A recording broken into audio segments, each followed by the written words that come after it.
혹시 부동산 중개를 하려고 하시나요? 저는 솔직히 돈을 많이 벌려고 이 자격증을 땄거든요. 근데 막상 일을 시작해보니까 현실은 생각보다 쉽지가 않더라고요. 근데 그거 아세요? 부동산 일은 토요일 출근이랑 늦은 퇴근은 기본이고요.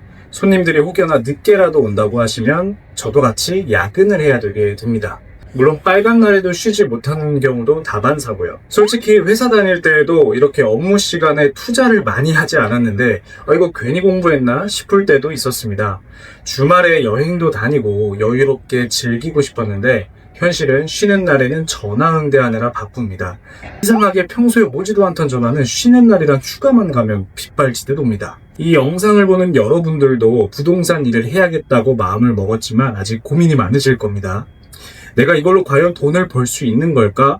이런 일은 해본 적도 없는데 할 수 있는 건가? 이런 고민들이요. 가장 좋은 해결책은 남들의 경험담을 최대한 많이 들어보는 겁니다. 미리 했던 분들의 경험담이요. 주변 사람들이 있다면 물어보는 게 가장 좋겠지만 그럴 만한 사람이 없다면 오늘 이 영상을 보셔서 중개일을 시작하려는 시점에서 어떠한 마음으로 준비를 해야 하는지 정리가 될 겁니다. 회사만 다녔던 제가 공인중개사로 첫 출근을 준비했던 기억을 떠올리면서 준비해야 하는 것들이나 마음가짐에 대해서 좀 알려드리도록 하겠습니다. 자세히 알려드리고 싶으시면 고정 댓글을 확인해주세요. 먼저 내가 출근할 부동산을 결정할 때 꼭 체크해야 할 포인트들이 있습니다. 여러 가지가 있겠지만 세 가지만 말씀을 드려보겠습니다. 첫 번째는 출퇴근 시간과 근무 시간입니다. 보통 오전 9시에서 10시 사이에 출근을 하시고요. 오후 6시부터 7시까지 퇴근을 합니다. 토요일 근무는 기본값이라고 보시면 되고요. 공휴일이나 빨간 날에 근무를 하는지의 여부도 확인을 해보셔야 해요. 근데 보통 저희는 돈을 벌려고 온 거기 때문에 남들이 쉴 때 부동산을 많이 보신단 말이에요. 그렇기 때문에 공휴일이나 빨간 날은 출근하신다고 보시면 됩니다. 그리고 이제 월요일부터 토요일까지 일을 하기 때문에 퇴근 시간에 유연함이 좀 있는지 아니면 월차를 자유롭게 쓸 수 있는지도 중요한 체크사항입니다. 우리가 일만 하려고 이 일을 하는 건 아니니까요. 자, 두 번째는 급여 구조입니다. 저도 초보 때 가장 궁금해해서 가장 많은 검색을 했던 건데요. 검색하면 기본금은 얼마다 라는 얘기 많이 나오죠. 안정적인 소액의 월급 보통 100만 원 정도일 것 같아요. 물론 사무실이랑 지역에 따라 차이가 좀 있겠지만 100만 원 정도로 가는데 이거 받는 거 사실 독입니다. 대표는 계약 안 나오면 꾸준히 월세만 나가는 고정비의 느낌이고 직원은 그래도 100만 원은 꽂히니까 조금씩 나태해지는 거예요. 그래서 그냥 대표랑 나 자신을 위해서라도 기본급여는 받지 마세요. 저는 비율제를 추천드립니다. 계약을 다 끝내고 중개보수를 받잖아요. 이 중개보수를 몇 대 몇으로 나눌 건지를 정하는 건데요. 보통 주택은 5대 5 정도, 잘하시는 분들은 6대 4 정도로도 하시고요. 상가는 기본이 6대 4로 가거나 7대 3까지도 갑니다. 가져가는 비율이 높을수록 광고비나 사무실 운영비의 부담, 차량 지원, 식대 같은 것들은 점점 안 될 수도 있어요. 예를 들면 6대 4였을 때는 광고비를 무제한으로 지원을 해주시는데 7대 3였을 때는 광고비는 너가 부담해라. 이렇게 나올 수도 있는 거예요.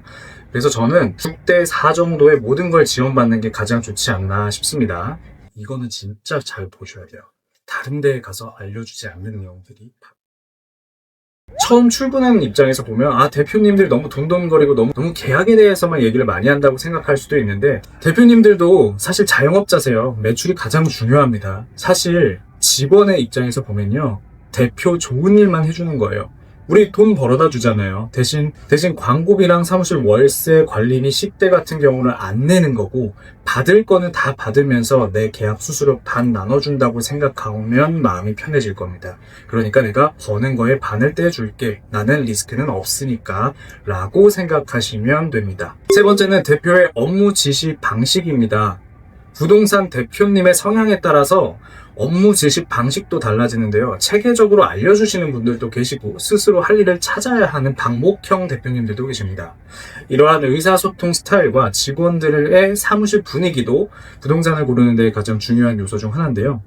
가끔 대표님들이 실무를 직접 뛰시는 경우가 있어요. 개인적으로는 대표님은 관리자의 직책으로 있어 주시거나 아니면 나와의 다른 분야를 하시는 게 좋습니다. 예를 들면 내가 주택이라면 대표님은 상가나 사무실을 하는 거죠. 왜냐하면 대표님은 아무래도 경험이 많아요. 풍부하기 때문에 저보다 계약 확률이 훨씬 높습니다. 그런데 나랑 같은 분야, 예를 들어서 주택과 주택이라면 손님 한 명을 놓고도 내가 계약이 적게 나올 게 뻔하죠. 그럼 나중에 싸움도 납니다. 제가 지는 것 같은 기분이 들고요. 손님 뺏기는 것 같은 느낌도 들고요. 제일 중요한 돈이잖아요. 나는 계약하면 수수료 반 나눠줬는데 저 대표님은 계약하면 혼자 다 갔네? 이런 생각이 드실 겁니다. 저만 그런가요? 여기서 팁을 하나 드리자면 직원이 많은 곳과 직원을 자주 뽑는 곳은 가지 마세요. 많으면 결국에는 밥그릇 나눠먹기 싸움이 되는 거고요. 자주 뽑으면 대표랑 성향이 안 맞는 사람들이 많이 있다는 뜻입니다. 저는 젊은 대표님보다는 경험이 많은 40, 50대 정도의 대표님이 계신 곳이 좀 더 좋고요. 자, 가장 중요한 건 이겁니다. 여러분들이 가장 중요하게 보셔야 되는 거예요. 내가 출근한 사무실을 골랐으니까 이제 출근을 하셔야겠죠. 첫 번째 날에는 완벽하게 하려고 하지 마세요. 우선은 뭘 해야 하는지 알고 이걸 루틴화하는 게 가장 중요합니다. 부동산 일 할 거 없어 보이지만 사실 할 게 정말 많아요. 물건 관리해야 되고 손님 관리해야 되고 일정 관리를 해야 됩니다. 단순하게 세 가지로 나누지만 정말 할 일이 많습니다. 처음에 출근하면 생각보다 할 일 너무 많다라고 느낄 수 있어요. 그래서 누가 시키지 않아도 스스로 매물 확보하고 광고 올리고 고객 관리하는 루틴을 만들어야 됩니다. 예를 들면 딱 출근해서 책상 정리 한번 하고요. 오늘 일정 계획하고요. 광고 만료된 거 확인하고요. 매물 새로 올라온 거 확인하고요. 재등록도 해야 되고 동네 정보도 하루 하나 이상 포스팅도 해야 되고요. 처음 갔을 때 멍하니 있지 마시고요. 아파트나 주택을 하신다면 동네 아파트 이름도 조사해보시고 세대수, 평수, 시세, 그다음에 동별 뷰도 알아보시는 게 좋고요.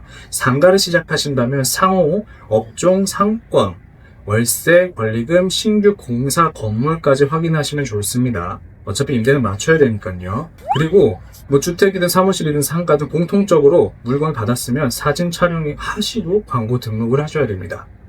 여기 초보한테 드릴 수 있는 꿀팁은 우리는 아직 우선순위가 뭔지 모르기 때문에 대표님한테 이러한 게 있는데 뭘 먼저 할까요? 라는 피드백을 받는 게 가장 중요해요. 오늘 특별히 해야 할 일을 체크하는 것이죠. 아주 중요한 겁니다. 저의 업무 루틴을 예시를 들어볼게요. 저는 오전에 출근하면서 커피를 한 잔 삽니다. 그리고 와서 책상 정리를 한번 하고요. 상가를 하니까 새로 나온 매물과 동네를 한 바퀴 돌면서 간판을 달고 있거나 물건이 빠지고 있거나 철거 중이거나 아니면 새로 공사를 하는 매물들이 있는지 눈으로 한번 확인을 합니다. 그리고 나서 들어와서 광고를 확인하고요. 블로그에 글을 씁니다. 매물이 나오면 답사를 가고요. 오후에 할 일을 정리하면서 오전 일과를 마칩니다. 오후에는 전화를 돌리고 발품 팔아서 영업도 하고요. 상권 분석도 합니다. 광고도 등록해야 되고 고객 문의에 응대도 해야 되고요. 내일 해야 할 일도 미리 어느 정도 계획을 해놨습니다. 처음에는 힘들지만 하루하루 루틴을 잡아놓으면 아예 자연스럽게 익숙해집니다. 출근, 퇴근 시간이 길고 토요일, 공휴일도 근무를 해야 하니 루틴은 꼭 필수적입니다. 두 번째는 멀리 봐야 되는 거예요. 현직 중개사분들이 하는 공통된 이야기가 있습니다. 성실히만 일하면 월 300은 가능하다는 겁니다. 하지만 그 이상 벌려면 본인만의 노하우가 반드시 필요하다는 건데요.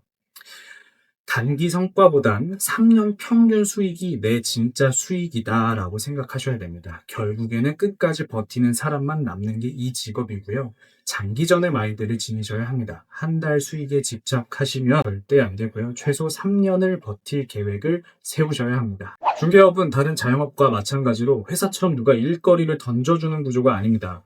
매물도 확보해야 하고 광고, 손님 응대 다 찾아서 해야 하는 거고요. 실행력이 없는 사람 혹은 내성적인 사람은 버틸 수가 없습니다. 제 주변 사람들의 중개업을 한 달에 1,000만 원 이상 벌고 계신 분들이 많이 있는데요. 총 매출 아니고요. 본인 통장에 찍히는 금액으로 1,000만 원이에요. 하지만 매달 이렇게 벌어갈 수는 있을까요? 가능은 하겠지만 매달 이어지기는 힘들 겁니다. 중개업은 한 달 단위가 아니라 3년 평균 혹은 1년 평균으로 수익을 계산하셔야지 좋을 것 같습니다. 마지막으로 가장 중요한 건 멘탈입니다. 이 직업은 철저히 사람을 상대하는 직업이에요. 좋은 손님만 오는 게 아니라 사기꾼도 있고요. 억지 쓰는 손님도 많습니다. 멘탈이 무너지면 계약을 성사시켜도 버틸 수가 없습니다. 20대 초반에 시작하시는 분들은 특히 인간관계에서 상처를 많이 받고요. 사기꾼도 만나고 진상도 만나고 결국 돈보다는 멘탈이 먼저 깨져버려요. 멘탈 관리가 필수고요. 사람 때문에 상처받지 않도록 선 긋는 연습도 꼭 하셔야 됩니다. 계약이 안 되면 안 되는 대로, 되면 또 되는 대로 스트레스를 받아서 멘탈 아마 많이 부서지실 겁니다. 저도 매일 멘탈 부서지고 있고요. 자, 저도 회사를 때려치우고 처음 시작하는 분야라서 부담이 매우 컸습니다. 스스로 업무를 찾아 움직이는 법을 깨우치면서 지금까지 중개사로 활동을 하고 있는데요. 이제 시작하시는 여러분들 혹은 이제 시작한 지 얼마 안 된 여러분들 너무 걱정하지 마세요. 업무 체크 포인트를 확인하시고 작은 업무부터 루틴화 하시면 어느새 지역의 전문가로 성장하고 자연스럽게 수익도 따라올 겁니다. 저도 이제 어느덧 6년 차가 되었는데요. 시작할 때 같이 동네에서 함께 출발했던 중개사분들 중에 남아있는 분들은 많지가 않아요. 이게 이 업계의 현실이기도 하고요. 그러니까 여러분 단순하게 돈 잘 번다라는 말만 믿고 쉽게 생각하시진 마세요. 현실을 직시하시고요. 자기 주도성과 책임감, 실행력, 그리고 멘탈 관리를 꼭 하셔야 합니다.